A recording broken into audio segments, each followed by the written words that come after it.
행정소송의 종류를 이제 크게 이렇게 보시면 항고소송이 있고, 예, 뭐 당사자 소송, 기관 소송, 민증 소송 있는 것처럼 보이지만, 예, 우리가 아는 제일 중요한 소송은 항고소송이고, 다 항고소송의 종류 세 가지는 처분을 다툰 소송이라고 볼 수 있습니다. 근데 이제 이런 뭐 당사자 소송이든 기관 소송이든 민증 소송이든 아니면 취소 소송 외에 무효 확인 소송, 부작 위법 확인 소송도 있지만, 왜 취소 소송이 중요하냐면 대부분의 규정들을 다 취소 소송에 관련된 조문들을 준용하고 있거든요. 보면 38조나 뭐 44조, 46조를 보더라도 뭐 항고소송 중에 이제 무효 확인 소송, 항고소송 중에 부작 위법 확인 소송, 그리고 항고소송이 아닌 당사자 소송, 민증 소송, 기관 소송을 보더라도 대부분이 취소소송에 관한 규정을 다 준용하고 있습니다. 네, 그만큼 취소소송이 굉장히 중요하다는 말씀이고요. 기본적으로 이제 소송 4주차에 배웠던 민사소송 관련된 내용과 연결되는 것인데, 소송의 핵심은 이제 소장을 제출함으로써 어떠한 분쟁을 다투는 당사자 의사표시가 법원에 접수됨으로써 어떤 소송이 시작이 되고, 그 끝은 판결을 받게 되는 거잖아요. 내가 원하는 게 소장과 대응해서 내가 원하는 걸 들어주는 판결, 아니면 내가 원하는 걸 들어주지 않는 판결, 승소, 패소 판결을 받게 되는 일련의 과정을 저희가 이제 소송이라고 보면, 소송 또는 뭐 재판이라고 보시면 됩니다. 소송의 핵심은 내가 기본적으로 여기 있는 그 크림 맛이 있을 거냐, 내가 원하는 게 있을 거야. 원하는 것을 구하는 게 이제 소송상 청구라는 표현을 쓰고 있고요. 예, 소송상 청구는 이 소송상 주장과 뒷받침 증거로 걸려 있습니다. 그러니까 청구는 지금 우리가 배우는 항고소송이라고 하면 어떤 처분이 위법한 상태를 얘기해서, 특히 취소소송이라면 그걸 취소시키는 거잖아요. 그래서 예, 소송상 청구는 처분이 위법하기 때문에 이걸 취소시켜달라고 하는 것이 이제 소송 청구의 개념인 것이고, 그게 왜 위법하냐라고 했을 때 법률의 근거가 없다든지, 아니면 법률의 근거는 있더라도 비례 원칙이라든지 뭐 다른 원칙들을 위반한다든지, 아니면 다른 어떤 법률의 규정을 고려하지 않았다든지, 뭐 이런 것들에 대한 논거가 있을 거거든요. 논거. 예, 그런 게 소송 주장인 것이고, 정말 그 내 말이 맞는 것인지에 대해서 뒷받침하는 증거가 있어야 되겠죠. 그래서 소송상 청구는 소송상 주장이랑 증거와 같이 연결되어 있다. 그리고 이렇게 진행되는 큰 하나의 덩어리를 우리가 소라는 표현을 쓰고 있다. 그러니까 이제 이렇게 하나의 덩어리, 이제 그 롤케이크가 있다고 하면 이 하나의 덩어리가 소라고 할 수 있고, 이 안에 있는 크림 맛은 소송상 청구고, 그걸 구성하는 주장과 증거가 있다. 근데 이제 이게 내가 일방적인 나의 뭐 원고의 입장일 수도 있지만, 피고도 이거에 대해서 다 대응을 할 거잖아요. 원고가 주장하는 소송상 주장에 대해서 뭔가 반박을 하게 될 것이고, 원고가 주장하는 어떤 그 증거에 대해서, 주장이나 이런 것들에 대해서 반박하는 나의 증거들을 내게 될 거잖아요. 그래서 공방이라고 했죠. 공격 방어가 이루어지고 있는 하나의 판이 짜여진 곳이 우리가 재판이다. 보시면 될 것 같습니다. 이런 소송법에 3대 천왕이라고 해서 되게 중요한 쟁점들이 있었는데, 보면 이제 고유의 소송 요건이라고 볼 수 있는 소의 이익, 소송 요건, 아니면 기판력. 기판력은 기판력 중에서도 사실은 소송물이라는 개념이 되게 중요하고요. 그 다음에는 이제 변론주의, 주요 사실의 주장, 자백의 구속력, 증거 자출 책임이라고 하는 변론주의의 개념. 3대 천왕인데, 저희가 소송 요건에 관련된 것은 이미 제가 기억하기로는 4주차에 좀 3주차, 4주차에 좀 나왔던 것 같습니다. 그래서 오늘은 이제 이 소송물이랑 변론주의에 관련된 내용들을 좀 더 살펴보려고 하는데요. 변론주의는 아까 말씀드렸듯이 사실과 증거의 소집 제출 책임은 당사자에게 있다. 여기서 말하는 소송 자료에서 이 사실과 증거의 사실은 이제 주요 사실에 관련된 거니까 주장과 관련된 거라고 보시면 되고, 주장과 증거에 관한 소집 제출 책임이 당사자에게 있다.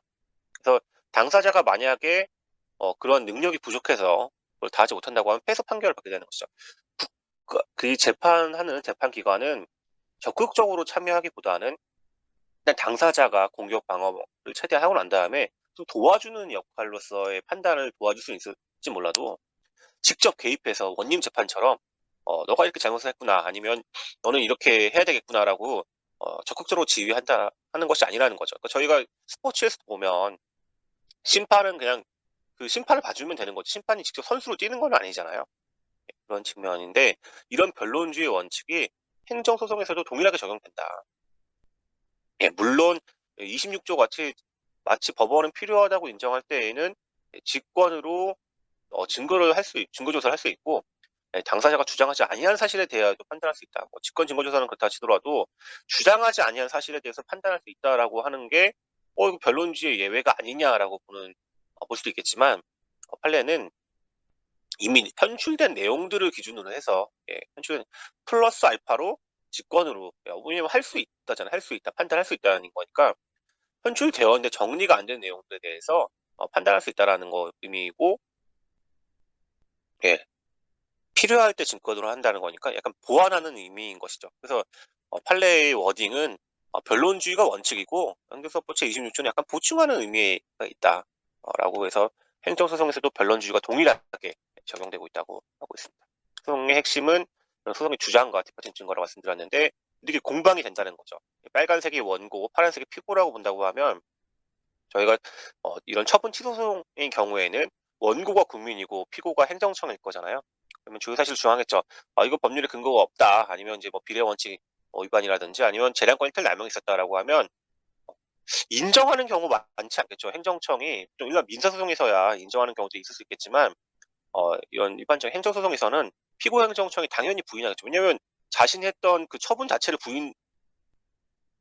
그러니까 여기서 말하는 부인, 그러니까 인정은 지금 원고는 그 내가 했던 처분을 위법하다고 얘기하는 건데 그래 내가 잘못했네라고 인정하기 쉽지가 않다는 거죠.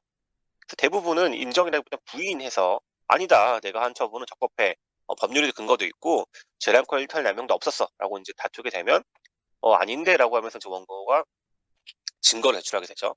그렇다고 하면 이 피고 입장에서는 또 이 원고가 낸 증거에 대해 직접 공방할 수도 있고 아니면 내가 부인하는 이 처분 적법하다는 거를 정당하기 위한 반대 증거를 제출하게 된다.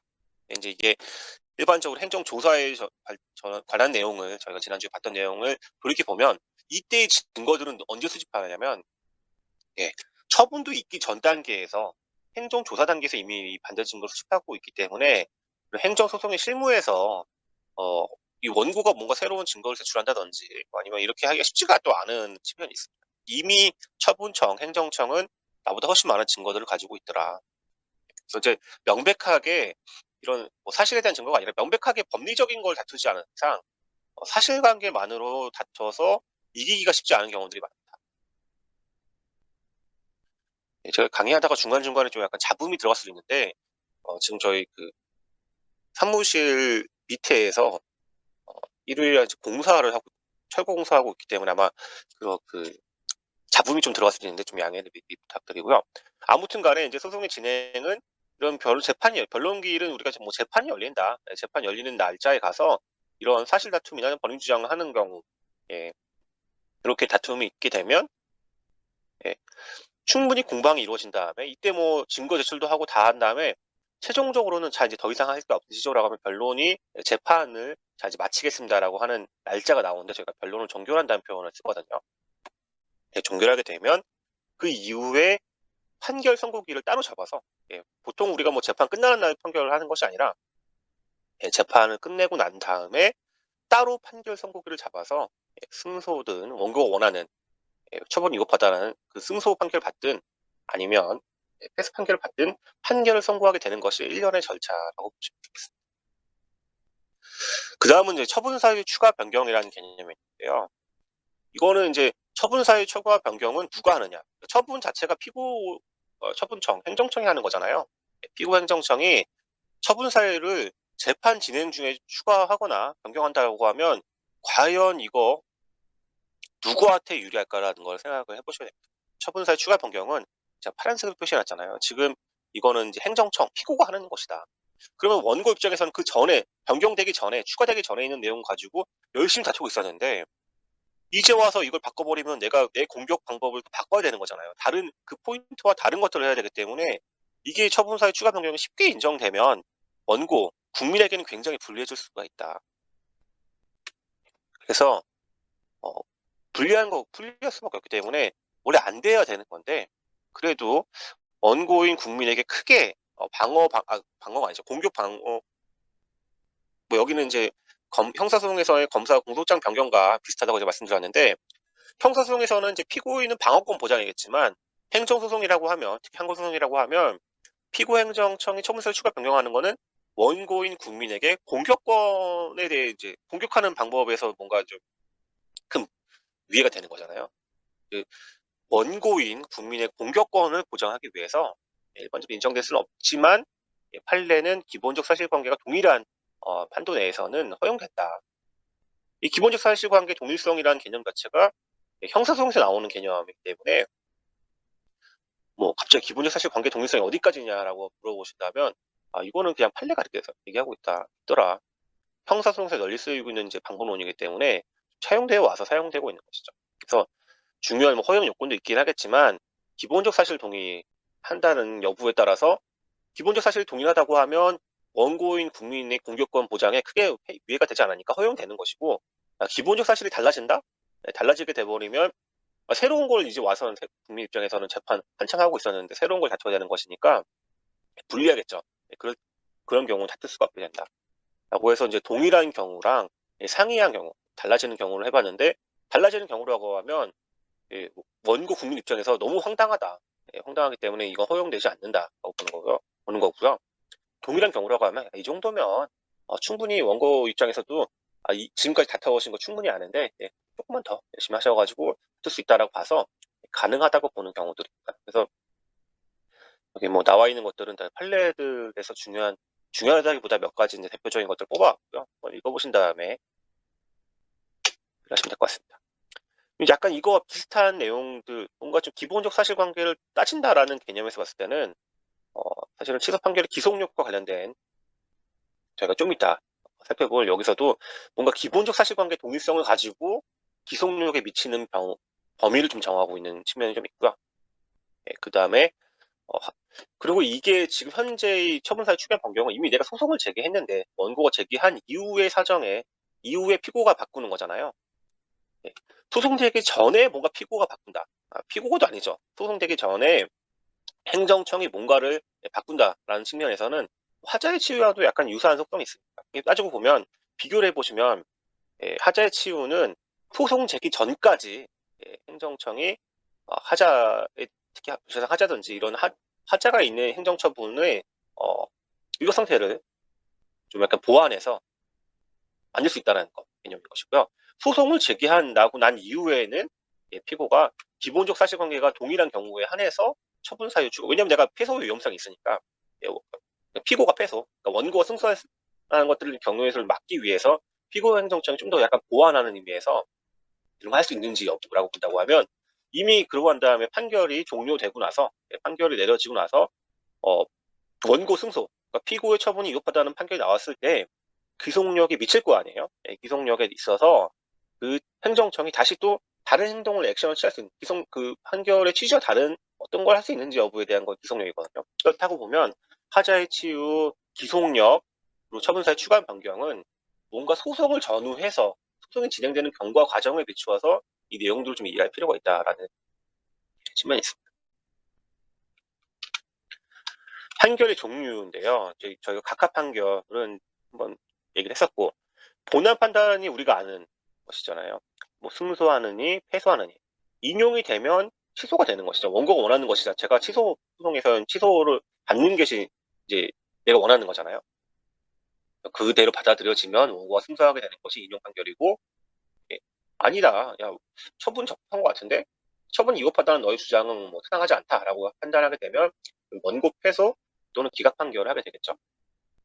그거와 구별한 이런 본안의 판단과 다른 것들 중에서는 예를 들면 이게 처분성 자체가 없다. 처분 자체가 아닌 걸 가지고 이건 단순 사실행위를 가지고 소송을 제기했다. 아니면 제소 기간을 90일을 넘겼다.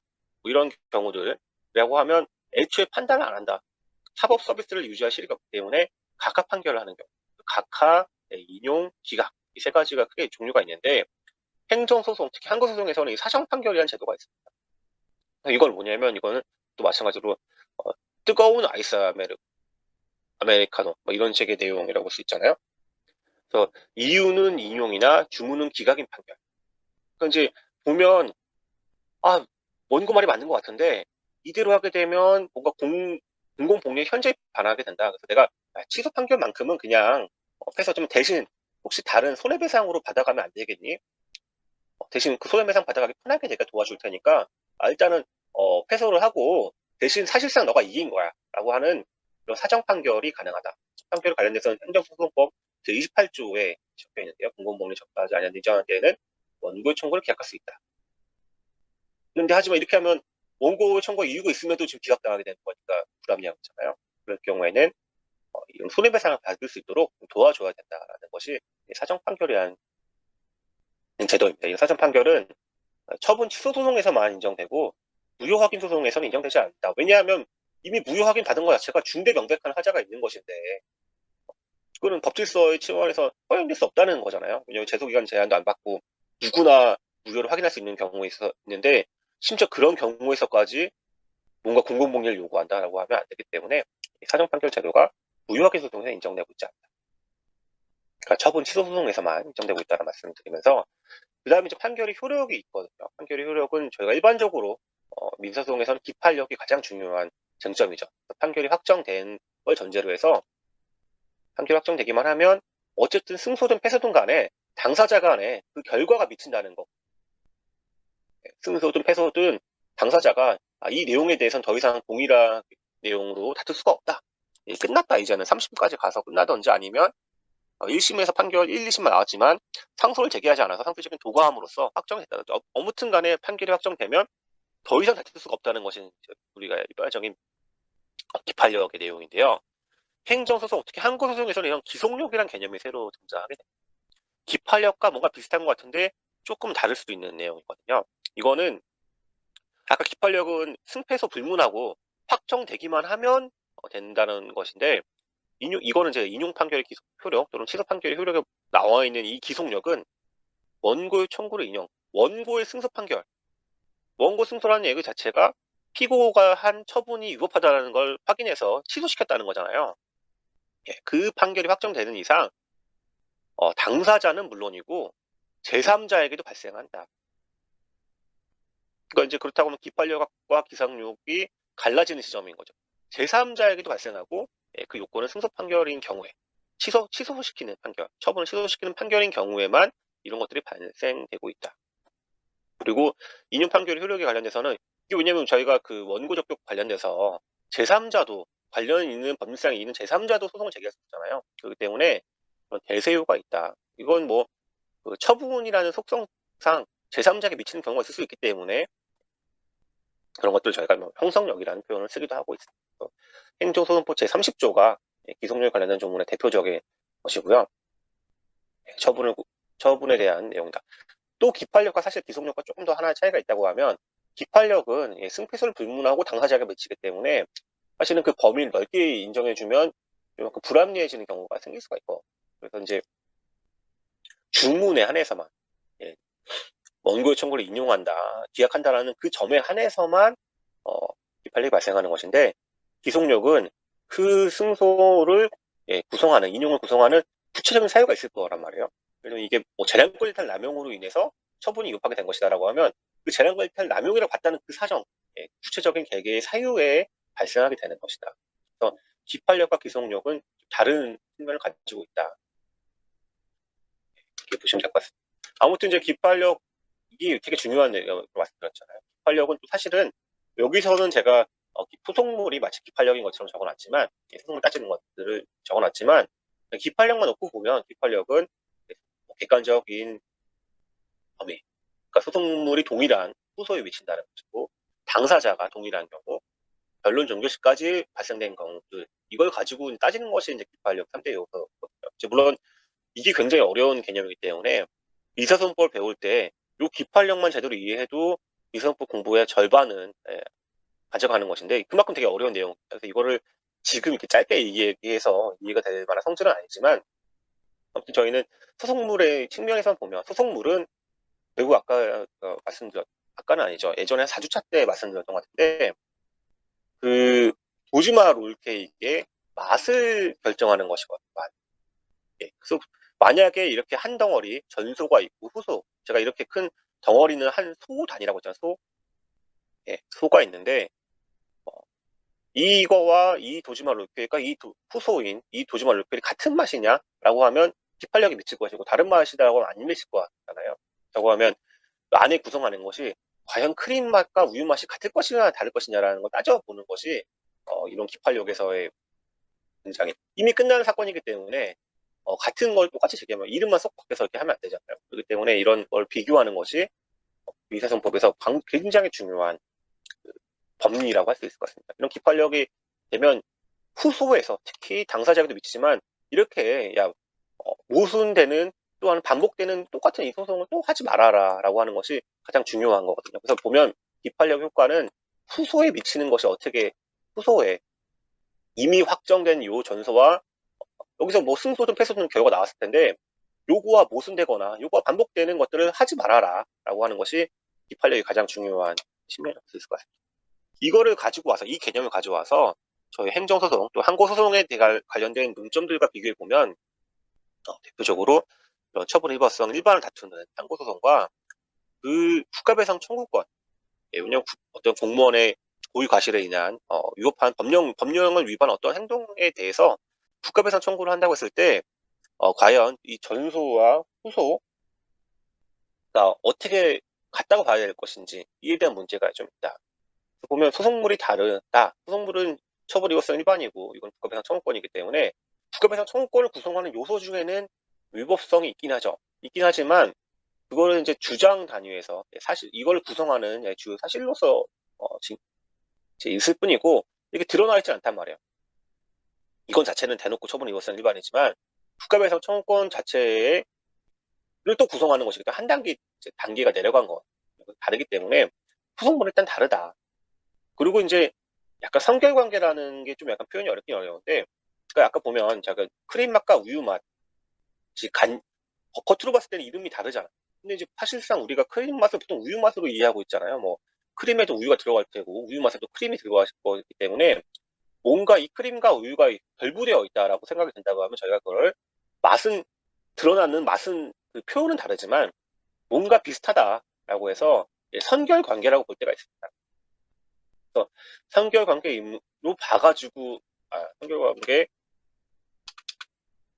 국가배상 청구 선결관계도 아닌 경우 선결관계인 부당일 청구 관련돼서 이게 혹시 뭐 미치지 않을까라는 이제 고민을 할 수가 있다는 거죠. 이거 지금 당장 보지는 않을 거고 좀 이따 나오긴 할 텐데 아무튼 이 논의가 사실 기판력을 알아야지만 좀 이해되는 경우입니다. 그리고 이제 기속력은 좀 전에 봤지만 인용하는 판결이 취소 판결이 확정되는 경우가 되는 것이고 그 기속력의 효력 범위에서 관계 인정까지 미친다는 거. 그리고 이제 처분 위법성 일반이 아니라 기판력처럼 처분 위법성 일반이 아니라 구체적 위법 사유에 미친다. 개개의 처분 사유로 삼았던 그거에 대해서 그게 아니다라고 보는 거잖아요. 객관적 범위에서 기판력과는 좀 약간 차이가 그리고 이런 기속력은 거부처분 30조 이항에서 거부처분이라든지 절차상 하자를 이유로 취소 판결에서 특별한 의미를 갖게 됩니다. 취소 판결의 기속력이 이거에 맞춰서 이제 보면 자세히 법률 보시면 30조 아까 앞에 있었죠. 전체적으로는 30조 행정소법 30조를 보시면 기속하고 그거에 따른 처분을 해야 된다. 30조 2항을 보면 그에 따른 취지에 따른 처분을 해야 된다고 나와 있거든요. 그렇다고 보면 지금 그 취지대로 안 하고 다시 또 뭔가를 했다. 그렇다고 하면 이거와 저촉되는 행정처분은 중대 명백한 것이어서 당연 무효라고 되는 경우가 거의 없는데 기속력을 위반한 처분은 후행 처분은 무효인 것은 전제인데 자세히 따져보면 여기서 기본적 사실관계가 동일하다. 그러니까 처분사의 추가 변경이 나왔다. 이 개념이 나오긴 하거든요. 그러니까 취소소송에서 사실심 변론 정결 시가 사실은 어떻게 보면 기판력의 표준시기 때문에 이게 중요한 것인데 좀 넘어가고 아무튼 그때 삼았던 사유와 동일한 사유를 내세워서 다시 하는 경우는 왜냐면 이거 자체가 이제는 처분사의 추가 변경도 가능했다는 사유인 거잖아요. 그래서 이 기본적 사실과 다른 사유를 가지고 하면 몰라도 동일한 사유를 한다고 하면 그 범위까지는 미치기 때문에 당연 무효다. 그래서 이제 그렇다고 하면 기본적 사실관계가 다른 사유다라고 하면 기속력이 위반될 것인가? 처분 시 이후에 신법이 제정됐다. 그럼 신법에 따른 어떤 그 경과 규정이 없는 이상 신법에 따른 사유가 들어야 되는 건가요? 그럼 절차상 하자가 있어도 절차상 하자가 보완됐다, 동일한 처분을 하였다고 하면 사실 이 세 가지 경우는 기속력 위반이 아니라고 본다. 라는 것들을 한번 고민해 보시면 됩니다. 약간 기속력이 어려운 개념이긴 한데 기본적으로 아무튼 기본적 사실과 동일한 범위 내에서 그런 후행 행정 처분을 하게 되면 당연 무효인 것이 원칙인데 아닌 경우들이 아래의 경우처럼 있을 수가 있다. 보시면 될 것 같습니다.